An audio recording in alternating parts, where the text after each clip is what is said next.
Hey, I just want to say a word. I've thought a lot about this over the last few days, and this is how evangelism works. I met with a family of a gentleman last week who lost his dad, and we were doing the arrangements for his dad's funeral. And he was an only child, and his dad had been incarcerated for the last 53 years of his life. Early on in his life, he made several mistakes, and then after he was incarcerated, he made even more mistakes. He spent time in several different places. He spent time in Leavenworth Prison. He spent time in the federal prison in Colorado. He was down in Atmore, and he got sick with cancer, and he was moved up to Limestone Correctional Facility, where he subsequently passed away.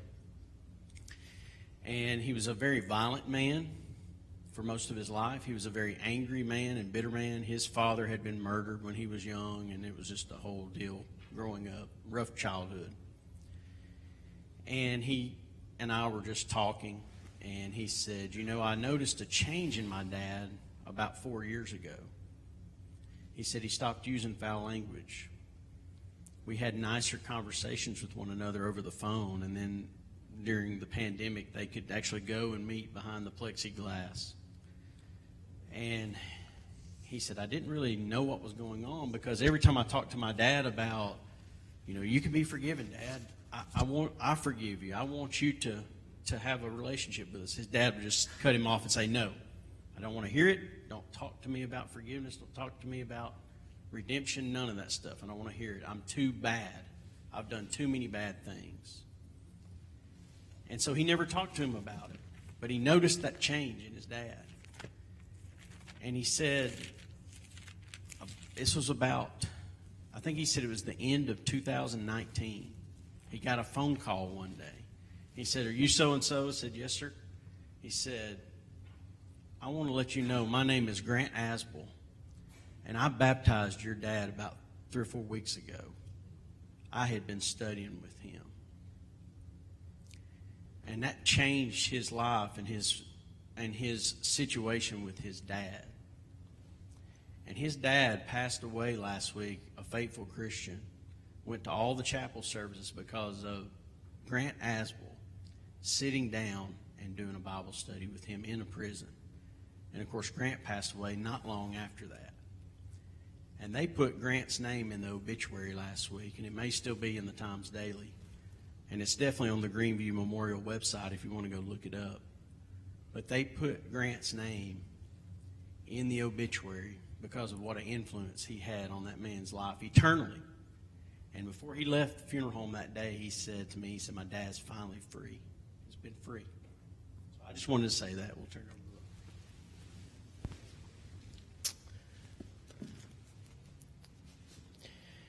There's nothing that changes the lives of men and women like the Word of God. Nothing changes a church like evangelism. 276 churches. I look back and have a relationship with elders and preachers, and I've seen churches with extraordinary changes. When once we thought that it just wouldn't work in America and there's just no hope, I've truly seen churches turn things around. I'm thankful for the elders of this church, for the seminar that they have allowed to take place, and that they want this church to have that evangelistic fire. I see it in your attendance tonight, the questions you're asking. Had a meal with some of your preachers today, and I can tell you that I'm so thankful for the hearts of Christians. Don't give up, brethren. You can reach people. And in order to do that, you're going to have a congregational plan. There's not a military unit, an organization, a club, a ball team. There isn't a company, a business, a corporation anywhere in the world that doesn't succeed without a plan. It was in 2020, my My wife and I were traveling the nation. It was a tough year. COVID had raised its ugly head, and we were tired. And as we were traveling the nation, we were preparing to come into the month of August, and it's our anniversary. I looked at my wife, my family were worn out, and I said, Nicole, I said, what do you think that we just take a break? She said, what do you want to do? I said, we're going to St. Mary's, Georgia. I said, I understand that St. Mary's, Georgia is a beautiful place. I said, why don't we call Art Wilson, the preacher, and let's just go a few days early and let's just relax. And she says, we need a break, Rob. And so I called Art, and we arranged some accommodations, and we pulled into St. Mary's, and I said, Nicole, I talked to Art, and he said the number one thing to do in St. Mary's, Georgia is deep sea fishing. He said it's the deep sea fishing capital of the world. I said, honey, what do you think? We just charter a boat and go out and do some fishing. She said, sounds like fun. So I called Art, and I said, Art, we're going to go deep sea fishing. I said, I like the name of a captain. He said, man, Rob, if it was any other year, you'd never make it. He said, but it's COVID, right? He said, there isn't anybody going out fishing. And I know the name of this captain. He recently told me he'd like to start his charters up. He usually has a year booking. So he gave me his name. I called him. He said, son, yeah, I'll take you deep sea fishing. I said, wonderful. And I said, where should I meet you? He gave me an address. I said, what time should I meet you? He said, about 3 o'clock. And I said, well, Captain, that doesn't give us a lot of time to fish. He said, no, son, that's 3 in the morning. I said, okay. I said, all right. And I said, Captain, when we get out there at 3 o'clock in the morning, I said, how am I going to know it's you? He said, son, I'll be the only one there. I said, okay. So we got out there about 3 in the morning to the pier, the dock. And he had this nice, beautiful boat. State of the art. And I'm a pilot, and I'm used to seeing navigational aids and instrumentation. And man, he takes no second place. I look at the helm, and it is as state of the art as I've ever seen it. And I said, wow. And he said, by the way, son, he said, what kind of fish you wanting to get? I said, the big stuff. He said, that's going to take a while. I said, I know. He said, well, get in the boat. And he said, by the way, this is my first mate. He just got out of the Navy. Man, at the captain's word, this first mate moved. I've never seen a man move as quick as this first mate. And I said, well, Captain, it's my wife, my son, my daughter, and my dad. He said, we got it covered. He said, son, by the way, it's going to be a while. You go right there under the deck right there of the boat. And he said, you just sleep. He said, I'll let you know when we're there. And so, the first hour I was pretty excited. He couldn't see anything, but I was pretty excited. And eventually I just kind of dozed off, and hours later the sun starts to peek up, and my eyes start to, I start to notice some light gazing in. I come out and I looked, and I could see nothing but water. And I said, wow. And he said, you guys ready to catch some bait? I said, yeah. He said, well, hang on. And he has this instrumentation. He's got depth finders, fish finders, all Loran. He's got everything you can imagine. He says, we're about on them. He said, there they are. He throttles back. He said, all right, first mate, we're on them. He gives every one of us a pole. That pole had hooks, treble hooks, all the way down the line. And he said, all you got to do is drop your line in. We all went to different places. We dropped our line in. He counted down 10, 9, 8, 7. He hit 0. He said, just pull him in. My line was covered in fish. I've never seen anything like it. I said, Captain, how'd you do that? He says, I know my trade. He said, what kind of fish you looking for again, sir? I said, the big stuff. He said, well, it'll be another hour. I said, okay. He said, all right, everybody take their seat. And he throttled it down again. Here we go again. And we're going out. And I could see he's really looking. He's got the scanner. He's watching, and he's very meticulous in how he does it. Everything's got a place. And I'm looking around his boat. It's spotless. And he said, hey, he looked at his first mate. He said, we're on him. He throttles back. He said, hang on 2-3 minutes. He's moving around. He said, there they are. He said, about 80 yards right off the stern. Comes out and he says, who wants to be first? I said, I'll go first. He looks at his first mate and he says, strap him in. Strap me in? I said, for what? He said, you want the big stuff? I said, yes. And so he straps me in. I got a pole as big as my arm. And he said, now son, he says, this is unlike anything you've ever done before. And so his first mate gets that line out there, and he said, and he tells him about, 3 o'clock, whatever, and he gets the line out and he's taking, he said, it's about 80, 100 yards out there. And he said, "You're right on it." He says, 3, 2, 1. He's counting me down. And all of a sudden, that pole just goes zzz. And I'm holding that pole. He says, "Now, son, don't do anything. Just hold it right there." The line starts going. And the line goes out. And I just he said, "I want you to hook the fish. All you got to do is give it a jerk." I jerked the pole. He said, "All right, just hold it right there. Just hold it. Let it take the line. The line's going." The first mate's kind of on top of me like this. He said, "All right." I clicked and I started reeling. He said, "Just take your time. It's going to take some time." He said, I'm clicking and I'm reeling in the fish, and I'm looking out there. I want to see. All of a sudden it jumps out of the water. I said, "Wow." I said, "Captain, what is that?" He said, "Son, that's a kingfish. There's a reason we call it a kingfish." I said, "Man," I said, "This is great." I said, "Honey, get the cameras ready." So I'm reeling it in, and as we're going in, it's 10, 15 minutes, and finally I looked at him and I said, "Captain," I said, "how are we going to get this thing in the boat?" He said, "We're going to drop the bow." He said, "You're just going to pull it in. I got a hook."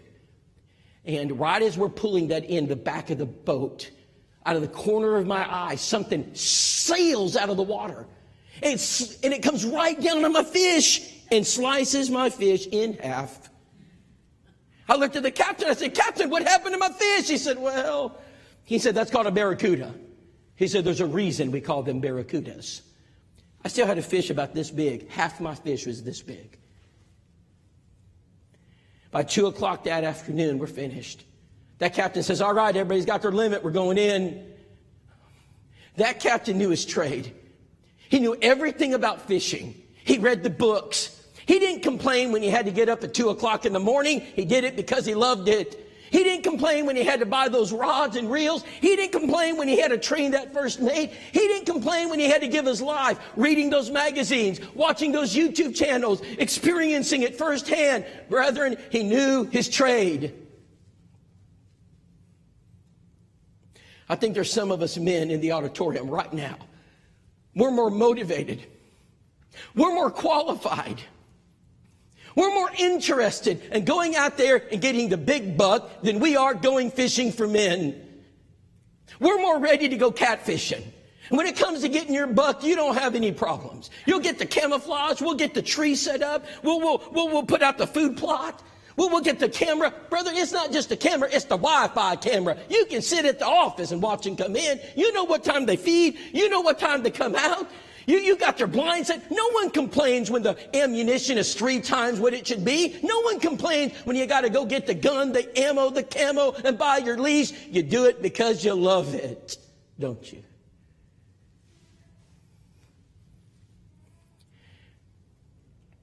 I'm going to treat you like men this evening,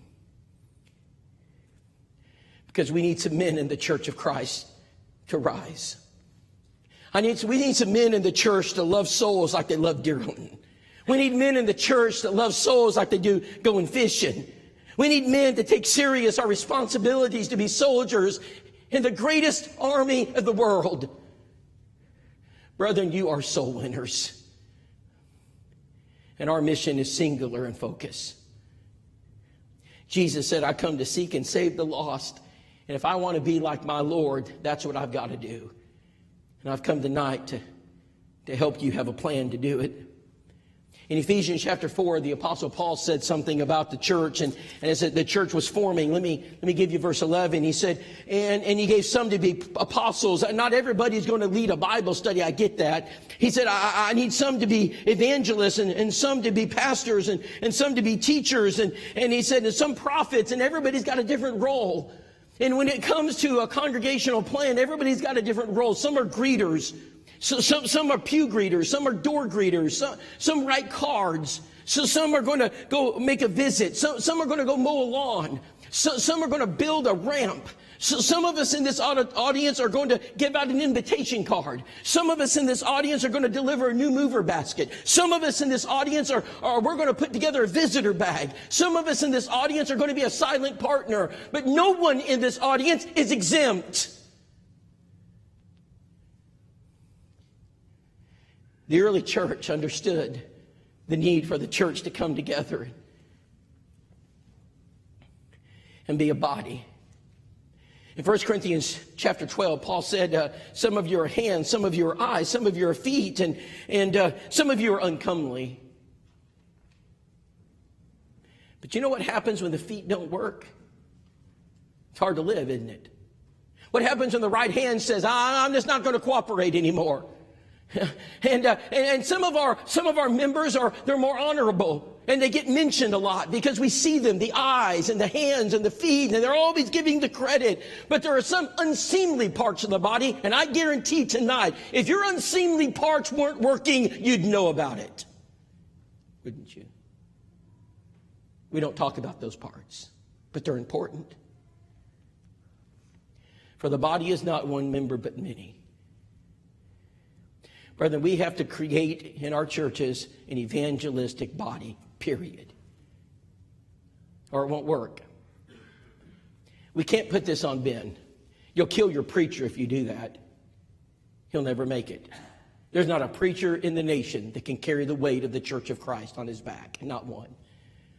If you try to say, preacher, that's why we hired you, Andrew or Will or whoever it is, that's your job.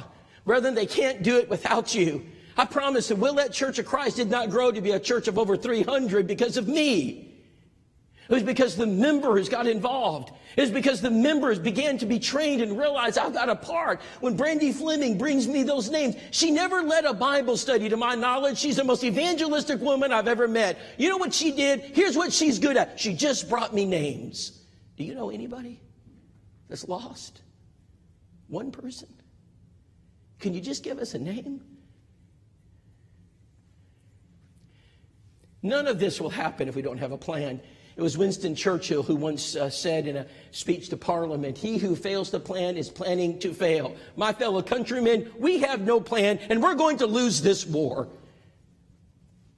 It's said that the speech that he gave was one of the greatest speeches in world history. It actually turned the tide of British politics. He became the prime minister. Neville Chamberlain was an appeaser, not Winston Churchill.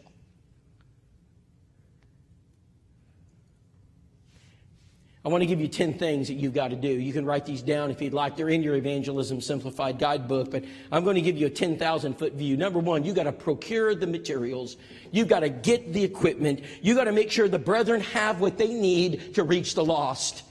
We need Bibles. I was just at a church this 2 weeks ago, and we set up a Bible study. While we were there, there was a woman, and it's actually my daughter that set it up. And man, we were so excited. She just moved into the area, and my daughter Hannah went to talk to her, and they connected. And she said, "Man, I've been looking for a church home." And sure enough, she came and visited while we were there. It was really exciting, and Hannah could be there for the first study, and then we had to leave. And so the preacher and his wife and Hannah, they sat down and they started that. So she walks in, she opens her Bible, and it's one of those Bibles that have like font 6. She's in her 60s. She can't see font 6. I can't even see font 6. And she says, "I can't see, I need a Bible." I want to ask a question to the church. Do we have Bibles to give people? Are we ready right now to give them Bibles? Do we have large, giant print Bibles standing by to do Bible studies? Brethren, we have them in India. We have them in Bangladesh. We've got them in Mexico. We have boxes of Bibles. When I do mission trips, there's one thing I'm going to have is Bibles. And I'm going to have them everywhere. I want to know, does the church have Bibles to use for Bible studies? Do we have Bible study materials like Back to the Bible? Does it matter? Believe the Bible. Do we have the materials to invite people like invitation cards, compassion cards? Do we have the equipment that the brethren need in order to be successful? Every military unit out there equips their army with the materials to do the job. We have coffee pots, coffee curds, coffee creamers. We have industrial refrigerators. We have salt and pepper and tablecloths and tables and napkins and forks that break and they keep breaking, and spoons and knives, and we have all these things. I'm asking you, we spare no expense. If the refrigerator goes out tomorrow, no one calls a budgetary crisis meeting and says, "Do we have the money to replace it?" We replace it. Where's the evangelism material? Where's the material we need to reach the lost? Number two, We got to put it out in a highly visible place. We got to make it where people can get to it. We can't hide it. Now, you may have a storage room. I've seen your evangelism room. That's wonderful. That's a great place to store. But you got to get it out there where people can see it. Because I promise, if the people don't see it, they're not going to take it. And I walked into a church one day, and an elder met me. We were a couple hours early, and he said, well, preacher, is there anything you want to talk about? And I said, well, yeah. I said, let's role play. He said, what do you mean? I said, let me be a member, you be an elder. He said, I can do that. I said, I got a Bible study this week. I said, where's my material? He said, man, preacher, he said, I knew you were coming, and we were prepared. He said, follow me. And we walked down this hallway, right? And we're walking down, and we get to the end of the hallway. He turns on the lights, and he gets out the ring of keys. The ring of keys. We go through all of them just to get in one room. We finally get in there, and he says, preacher, it's in here somewhere. Oh, it's back there in the locker. Don't worry, it was locked. We had the ring of keys the second time. We went through all of them. We finally got into the locker. He said, preacher, he pulls out a stack of Back to the Bible. He said, preacher, here's your study material. I said, brother, I got a question for you. I said, why is the evangelism material that we need to use to do Bible studies locked in a room and locked in a locker? He said, oh, we were afraid that someone might get them. Isn't that the point? Don't we want them to get them? Why is it locked in a room? Brethren, we've got to get it out there. I'm going to give some practical things. Number one, we need to have an evangelism table, not a lost and found table. Not a table for pins and junk. We need a table just for evangelism that's full of tools like Back to the Bible. Doesn't matter. Believe the Bible, bookmarks, and QR codes with digital studies, and the tools we need, invitation cards, new mover contact lists. We've got to have an evangelism center that our members see every day. Don't hide it. They're not going to go into the preacher's office. They're not going to dig through a filing cabinet, put it out there, brethren, where they'd have to trip over it to get out of your church building. Don't let them miss it. Number three, train them how to use it. How many of you in this room, how many of us have ever been to training for work?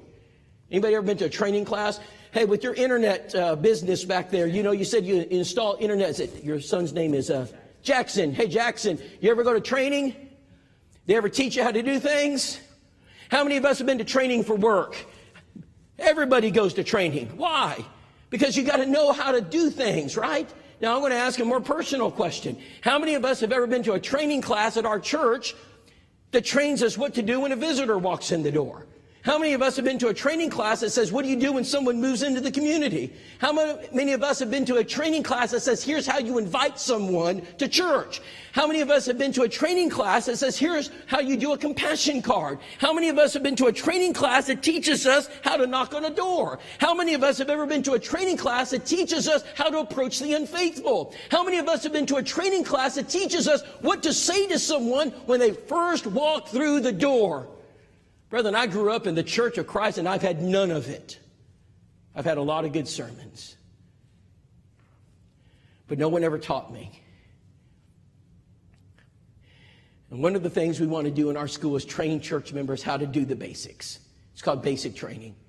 So when a visitor walks in the door, through the door, we want to train you what to say and what not to say, what to do and what not to do. We want to train you how to use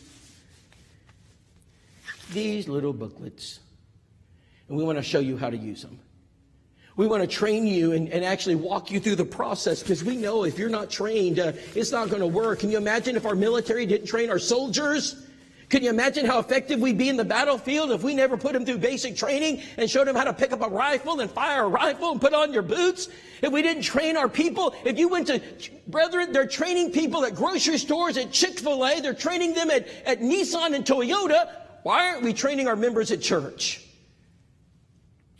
I think that's the key. 2 Timothy 2:2, the things that thou hast heard of me among many witnesses, the same commit thou to faithful men who shall teach others also. Train them. I don't know what was going on to the school of Tyrannus, but I know they had one. No doubt they're training the Christians. We got to train our people. It's essential. Number 4. We got to promote evangelistic atmosphere in our church. We got to change our culture.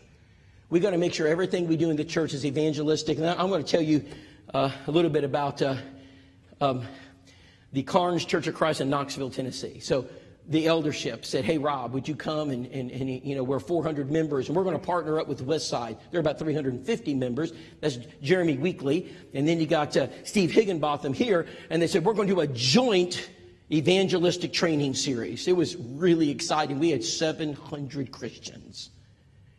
And one of the elders said, hey, Rob, we think this would be a great time for us to do our backpack drive.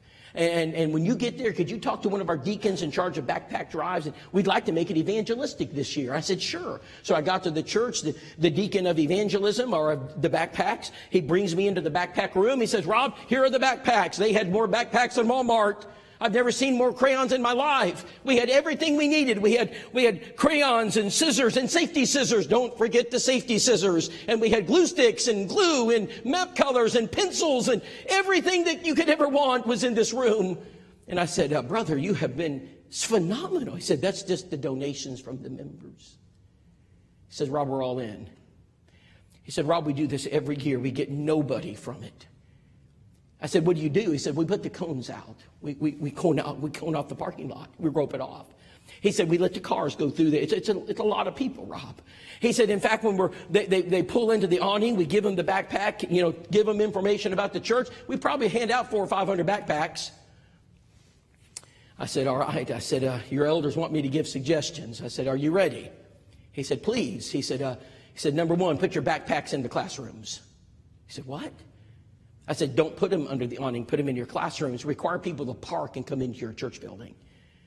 He said, well, what do you need? I said, you're going to have an open house, and we're going to put all the members in the foyer, and we're going to give them an open house tour, every family that comes of the church building. We're going to take them to the auditorium, the annex, the Bible class wing. We're going to take them to the Bible class where they would attend, when they will attend, when their children come. We're going to introduce them to the teacher. The teacher's going to have her classroom immaculate, beautiful, with all the visuals, and we're going to show them what they would learn. We're going to give them the backpack in the classroom. We're going to get their contact information, give them information. Then we're going to go have a meal, and we're actually going to sit down and eat with them and get to know who they are. Where are you from? What do you do for a living? What do you like to do? And then we're going to escort them right out to the parking lot. Rob, we can't give out 400 backpacks like this. I said, I know, but you'll have a Bible study.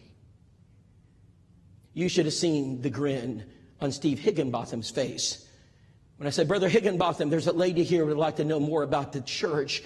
I just so happen to have these little booklets. If you don't, Brother Higginbotham, they're called Back to the Bible. Are you ready? They did a Bible study the very day they did the backpack drive. That is called an evangelistic culture.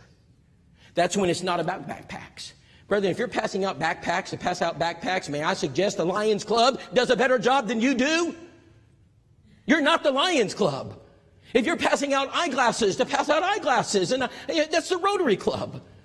If you're building homes for the poor, that's Habitat for Humanity. If you're giving clothes out, that's the Goodwill. I'm not opposed to helping the poor, brethren. But Jesus said the poor will always be with you. You will not solve world poverty at the Highland Park Church of Christ. You're not doing it. But we can save souls. And if I can give a backpack out and get a Bible study, I'm all in. If I can be benevolent. And when people call me, and this is what we suggest to churches. Hello? Yes, this has been. Yes, we're benevolent. Yes, we offer community services. Oh, yes, we help with rent. Yes, with gas. Yes, with groceries. Yes, with mechanics. Oh, yes, with hospital bills. I never say no, Ben. I don't know how to say it. Oh, I'm so excited to finally find this church. Mr. Ben, when can you do this? Sunday morning at 9:30, and we can't wait to meet you. Oh, no, wait a minute. That's a little early for you. That's okay. We do it again at 10:30. Oh, no, I just can't do that. That's all right. We do it again Wednesday night at 7 o'clock, and we can't wait to meet you. Oh, I just don't have a car. No problem. We'll pick you up. Every work we do requires them to come to the church building. And they got to walk inside and sit. In fact, I'll suggest when they walk inside for your Bible class hour, would there be any problems, brethren, if someone walked in and said, I'm here to get some help with my groceries? Yes, sir, that'd be in room 103. And Andrew and his wife would be glad to take you to room 103. And when you get to room 103, you just so happen to have These little booklets. Would there be any problem with doing a Bible study during Bible class? Brethren, is it scriptural for us to do a Bible study during Bible class? I had a man raise his hand and he said, I don't think it would be scriptural. Brethren, if we can't do Bible studies during Bible class, maybe we should just sell the building and go home. We are an army of soul winners. Our job is to teach people the gospel of Christ. What's wrong with teaching them during Bible class? Northern Oaks Church of Christ baptizes 20 people a year. They've done it 3 years straight. They were a church of 80 people, not anymore. They're off 1604 in Redland Road in San Antonio, Texas. I called their preacher and I said, brother, I said, you guys have been spectacular. I said, I want to know something. I said, you're the laboratory. Tell me, where do most Bible studies come from? He said, Bible class. I said, you got to explain it to me. He said, we got visitors all the time, Rob. And when they come in, we always tell them we have a special Bible class for first timers. I just so happen to have these little booklets. I said, and you're telling me that you do Bible studies during Bible class. He said, I'm telling you that's where most of our baptisms come from. That's an evangelistic culture. Now, you won't do this overnight, but we've got to begin to realize that all the good works that we're doing, whatever it is, and I know you got good works here. I know this church does good. There's no you got great people here. You're giving things to teachers, to community service members. You're helping mothers and people in this community. But it's somehow got to be tied to winning souls. Let me introduce you to Kim. So she called the church building and said, at Jacksonville, she said, I got this house-to-house, heart-to-heart. It says that you offer free community services. We said, yes, ma'am. She says, well, I need some. I just moved here and I'm out of money and, man, I need some help. We said, well, Kim, we do it every Sunday morning at 9 o'clock. Well, I just can't get there at 9 o'clock. I said, it's okay. We do it at 10 o'clock again. I just can't come at. I said, that's okay. We do it Sunday at 6. I just can't come Sunday at 6. And we said, well, Kim, when can you come? She said, I don't have a car. I said, well, we'll pick you up. So we picked her up, brought her to church, and we got to know her, got her contact information. And I said, Kim, I said, we have a custom here. We always take visitors out to eat. Could we take you out? She said, sure. So we went out to eat. Afterwards, I said, now, Kim, what was it that you need? I just need some groceries. I said, let's go to the DG. And we went to the DG. We got her groceries. I walked into her place. I said, Kim, have you had any health problems since you've moved here? Yes, ever since I moved here to Alabama. I don't know what it is about Alabama. She said, but I've had this terrible cold. I can't get rid of it. I said, it's not Alabama. I said, Kim, you have a mold problem, and it's really serious. And you can see it. It's in the ceilings. It's on the corners. I said, Kim, who you renting this from? She said, HUD, the Housing Authority. I said, we need to make a phone call. It wasn't just a few days. They had a brand new one ready.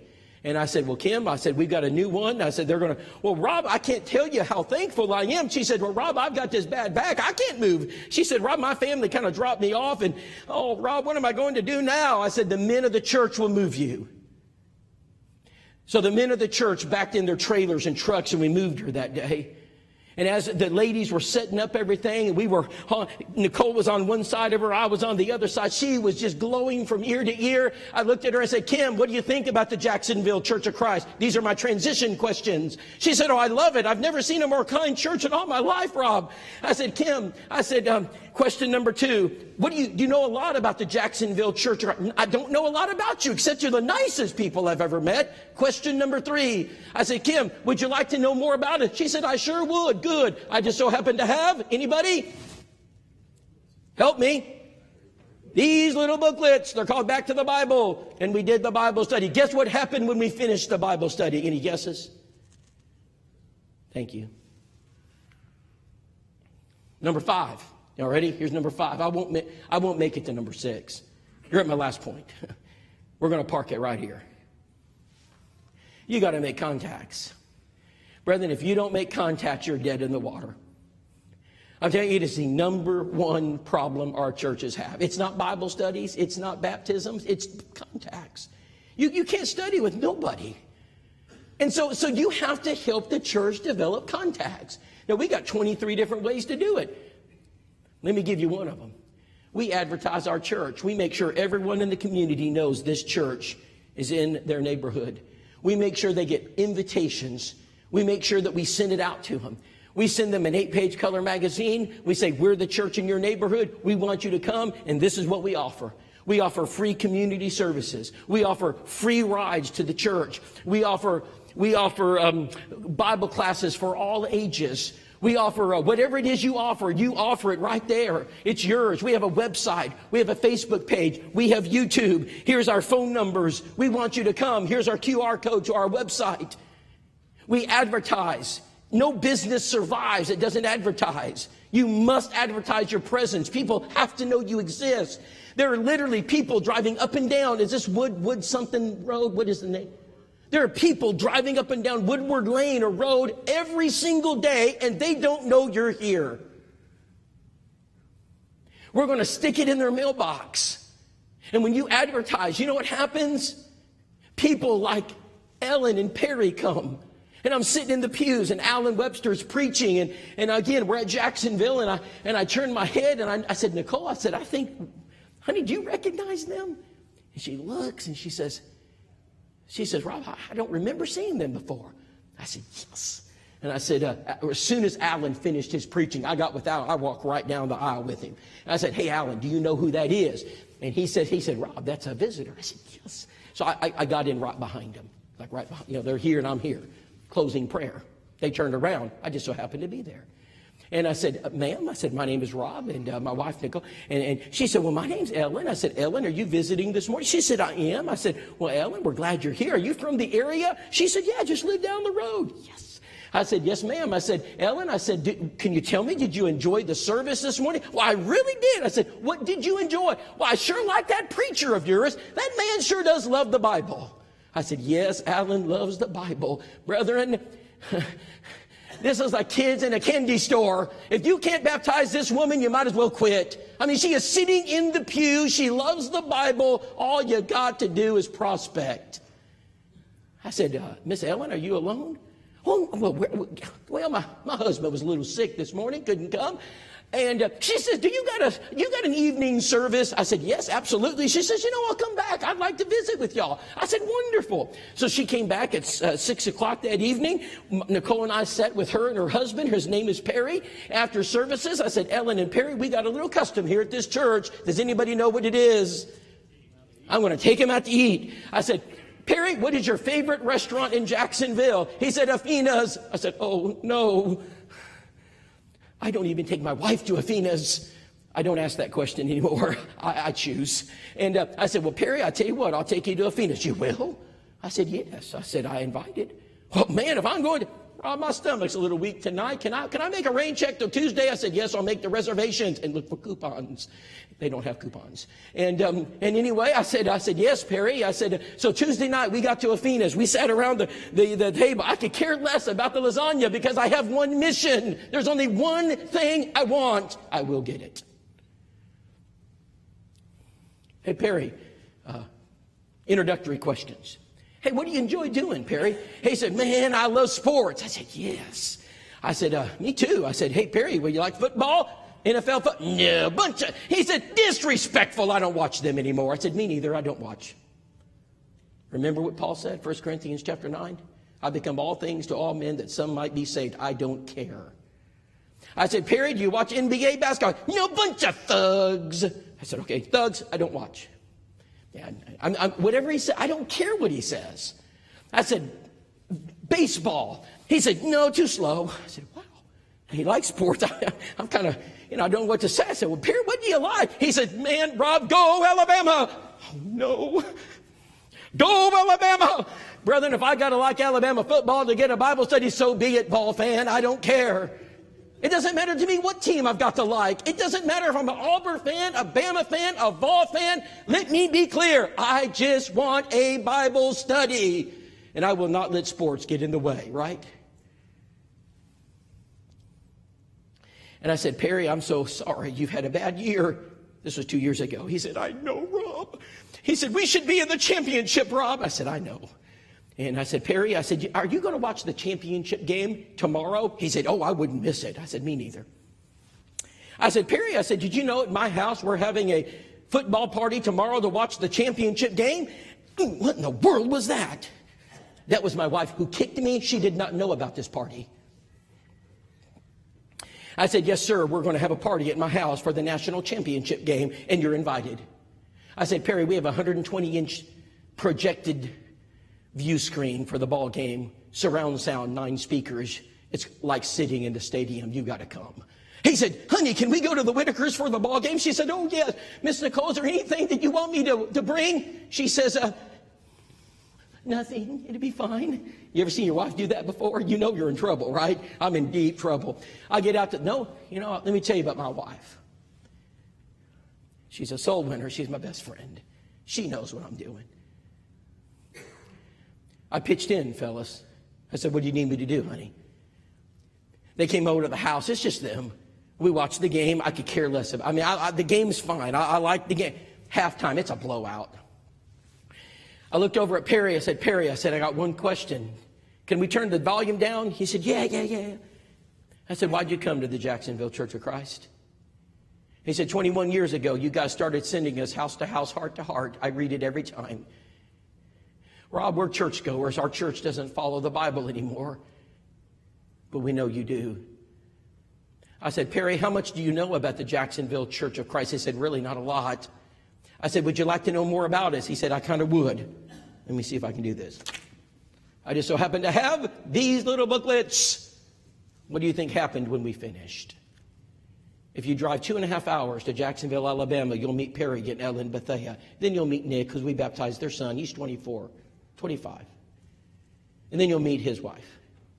Her name is Darby. We baptized her too. When I went to Jacksonville, Alan Webster told me something that it was hard for me to take. Hey, Rob, we believe in what you're doing. I've watched you for years. A lot of people in the brotherhood don't. In fact, they told me that I've made a mistake. And this won't work in Jacksonville. He said, I don't believe them. He said, the only way, Rob, we're going to change their minds is you're going to have to prove it. I said, Alan Webster, give me a list of everybody sitting in the pews that's not Christians. He gave me 17 names. We baptized 17. They all believe now.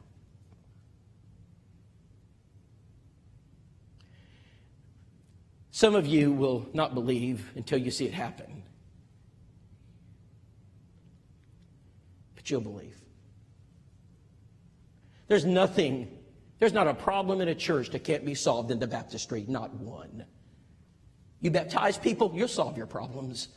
Whatever it is right now you think's a problem, let's solve it in the baptistry. We'll solve all the problems there. Success breeds success. That's what the corporate world says. I'll just say it like the eunuch. He went on his way rejoicing, and that's exactly what I want to do. Brethren, it just works. We have so many tools out there, but you've got to dedicate yourself to use them. It took 21 years to get Perry and Ellen. Sometimes it just takes a few months, but we'll get them. You're not going to baptize all of them. Anybody that tells you that you can baptize all of them is just wrong. Of the 17 that Alan gave me, not all of those were baptized, but we baptized 17. Jesus said something very interesting in Matthew chapter 22. I'm just going to talk from my heart. I wish I'd have known it when I was 20. I was 40 before I learned it. In Matthew chapter 22, Jesus gave us the parable of the wedding feast. It's a very important parable in evangelism. I didn't know it. And in that parable, Jesus said, many are called, and few are chosen. How do you reach the few? It's in the verse. You got to go to the many, right? Many are called. You want to know why we're not baptizing a few each year? May I suggest because we're not going to the many? We don't have many contacts. We have just a few contacts. So let me reinterpret that verse to reflect most churches of Christ, if you'll permit me. Few are called, none are chosen. Tell me, does that not describe what we do? We got a few out there we're working on. He didn't say few. He said many. You got to go after the many. Brethren, if we can, as a church, develop a pool of contacts called the many. Walmart goes to the many to get a few customers. Teachers go to the many to get a few students. Nick Saban goes to the many to get a few recruits. He just needs a few, and he'll have you a winning football team. We just need a few, and we'll grow, and the church will grow. You're never promised to baptize them all. But if we just baptized a few every year, what would the church look like? The church would grow. And that's what's happening. On the back side, we advertise our events. You need events. Every year, you got to have events, 3 or 4 year big events that bring people. And let me give you a couple of them that really bring people. Nothing, I don't know what it is, but nothing brings people like a vacation Bible school. Y'all do a VBS here? Do people come to VBS who do not come to anything else? I mean, you fill a building with people. You got to get prepared to make it evangelistic. We just did that in Hampton, Virginia. We were just a part of an evangelistic vacation Bible school. We made, you won't believe me, but I'm going to give it to you anyway. We made 174 contacts in that VBS. 174. And we're going to baptize one tomorrow. Remember the lady I told you about? It's tomorrow. We're going to advertise our events.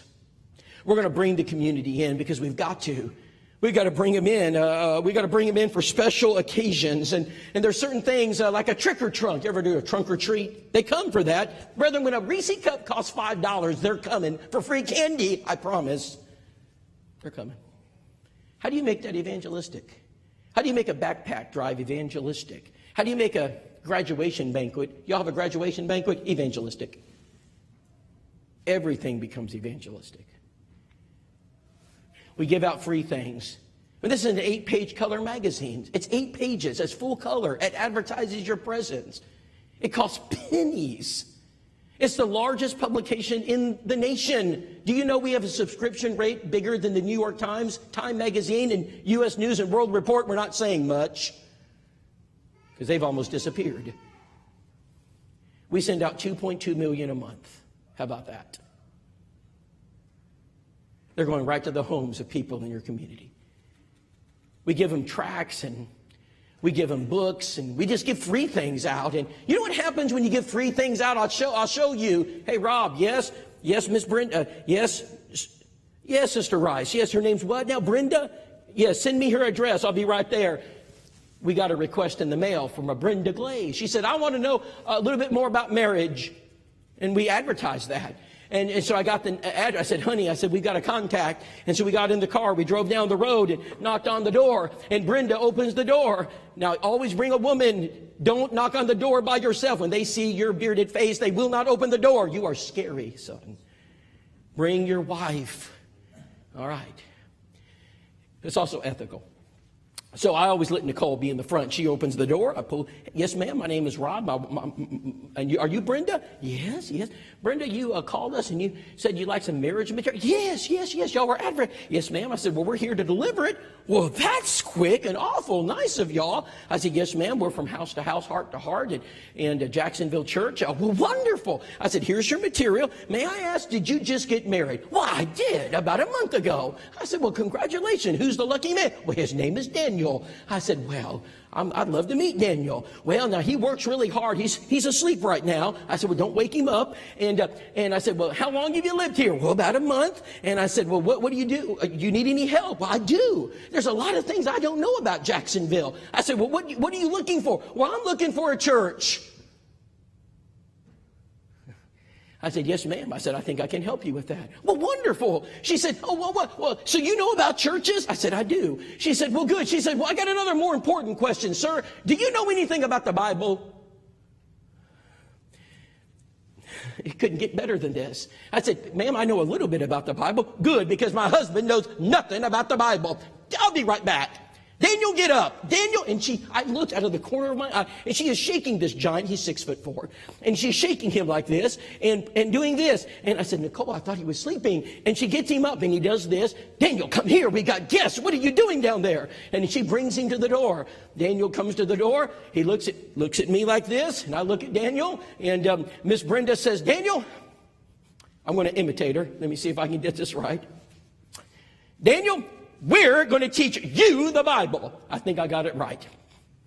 Brethren, you could have blown me over. I said, Brenda, could we start tomorrow? Yes, that would be wonderful. We'll bring the cookies so we can eat. Always eat. We baptized 7 people from that one knock on the door. 7. Daniel, Brenda, and their friend Winford. And then there's Geneva. Remember, I talked about her last time. And then there's the girls from one phone call. What would have happened if we didn't send it out? I can tell you they would be lost. They'd be lost. We got to learn how to knock doors. He said, now that doesn't work, Rob. Yeah, it just doesn't work. Really? Let me give you the numbers. These are our numbers. So this is when you train people. You don't just send them out, inviting them to gospel meetings. That does not work. You don't send people out, inviting them to church. That does not work. You don't send people out, asking them to have Bible studies. That does not work. But we got 5 strategies. We train our people. And let me give you the stats. When we train them, Sunday, we got a 30% success rate at the door. Monday, 25%. Tuesday, 20%. Wednesday, 19%. Thursday, 83% success rate. You say, how do you get an 83% success rate? It's called new movers. The lowest I've seen is 70. How about if I gave you a method where you get 70% success? Would you do it? I didn't make those numbers up. We do this all year long. You say, how do you do that? You got to go through the training. David Shannon and I are friends, and one day we were talking. He said, Rob, do you think maybe when it comes to door knocking, our goalpost is just too far down the field? And I said, what do you mean? He says, we're trying to, we go to the door, we invite people to the church. They don't even know who we are. We ask them for Bible studies. They don't know you. Why would they do a Bible study with you?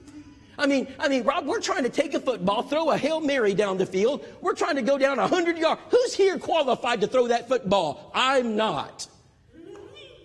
Well, let me tell you about what we did. He said, Rob, let's make it a 10-yard pass and let's change the goalpost. There's one purpose behind door knocking, one. And we define it very carefully. I'll give you the answer. There's only one thing you're trying to do when you knock a door. Make a contact, period. And if you'll follow our training, those are the numbers you're going to get. We're going to use new movers. Do you realize right now right around your church building, we did the numbers, I ran them. Do you know you have 21 families moving here every month? What would happen if you went to their door and visited with them? What would happen if you gave them a gift basket? What would happen if you sent them a postcard welcoming them to the community? What would happen if we sent a house to their door telling them about the church? What would happen if you would engage them? 70% success. What if you do nothing? Bobby Bates once said, I like my way of doing things better than your way of not doing things. I think that's pretty good. David Shannon said this in his Polishing the Pulpit lesson, and I wrote it down. He said, people are most likely to change churches when they move. A couple of generations ago, if a person or a family moved from one city to another city, they usually stayed in that same denomination. He said, those days are over. He says, it doesn't matter to me what denomination they were in the last town. The average person today is willing to look at any church in their neighborhood. This is an excellent opportunity for evangelism. It's powerful. It doesn't matter to me what church they were in the last town. I want them to visit a church of Christ. It gives me the best opportunity to sit down and study the Word of God. Brethren, in 1950, when a Methodist moved to another town, they're Methodists. They're always going to be Methodists. They're never going to change from being a Methodist. Today, when a Methodist moves from one town to another, they really don't care where they go to church. It's just different today. Why not here? Ben, why not have the 21 families that are moving into Florence every month? Why not get some of them here? If you don't go after them, they're not coming. What do you do for a living, son? Pharmaceutical sales rep. Okay. If I could come up to you and I could say, hey, I'll give you the name and address of every person who moves into the area or every doctor that opens a shop, would you want the information?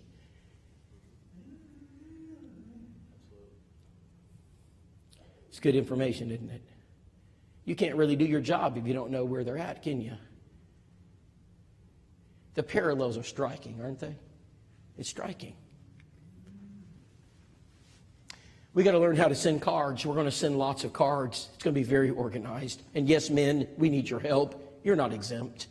Yes, you need to write cards. We're going to help you. We're going to pick them out. We won't let you pick out cards. Men don't do a good job. And we're not even going to let the women pick out cards. How many of you have been with your wife to pick out cards? Anybody here? You do it once. You never do it again. It's horrible. It's a horrible experience. Honey, what do you think about this one? Honey, that looks good. No, it's not. What do you think about this one? It looks fine. No, it's not. I mean, you do it once. Oh, you only do it once. After that one time, you stay in the car. Honey, why are we going to the store? To get cards. I'll stay right here. Do you know what Glencoe? I'll tell you a story about Glencoe. At Glencoe, about a year ago, when we were working on cards, and we were sending cards out. We were letting people pick out their own cards. We never do that anymore. And a man goes to pick out his card. He picked out the card, sorry for your loss. And he picked the card out. He wrote the card, and then he sent it. The man he sent it to had an amputation. We don't let men pick out cards. You're not good at it, men. But you know what happens when you pick cards out? I'll show you. Her name's Bettina. I walked into her house. Brethren, do you realize when we walked into her house, she had 47 cards around her living room from the church. Now watch what I did. Bettina, what do you think about the Jacksonville Church of Christ? Oh, I love it. Nicest church I've ever seen.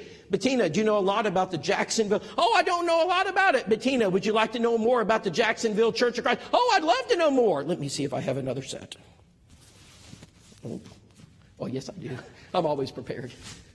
I just so happen to have these little booklets. And we baptized her. It's wonderful when that happens. That's Alan Webster and I baptizing her after that Bible study. I think I'll stop there. I hope that gives you a taste into what an evangelistic church can do. I know this church can do it. Go talk to Adam and Lucas at Petersville. They're enrolled. Go talk to Chris Miller at Hatton. They're enrolled. Brethren, we got to change the culture of our churches. We have got to turn our churches into an army of soul winners. If we don't, we will not win this war. Your children may not have a church to attend. To God be the glory, brethren. Thank you for having us, and let's pray. Our Father, we're thankful for the opportunity to be together on this, the Lord's Day, for these men who've taken time out of their life to focus on souls. We thank Thee, Father, for the power of the gospel. We ask Thy blessings on this church, and bless Will and Andrew and Ben, and bless us eldership, Father. We thank Thee for their commitment to saving souls.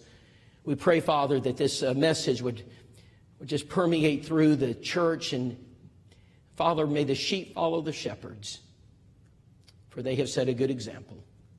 We thank You for their humility last night and for the desire to lead this church to be an army of soul winners. Forgive our sins. Watch over us through the night. Our final plea is this. Father, help us just bring one to the cross. In Jesus' name we pray, amen.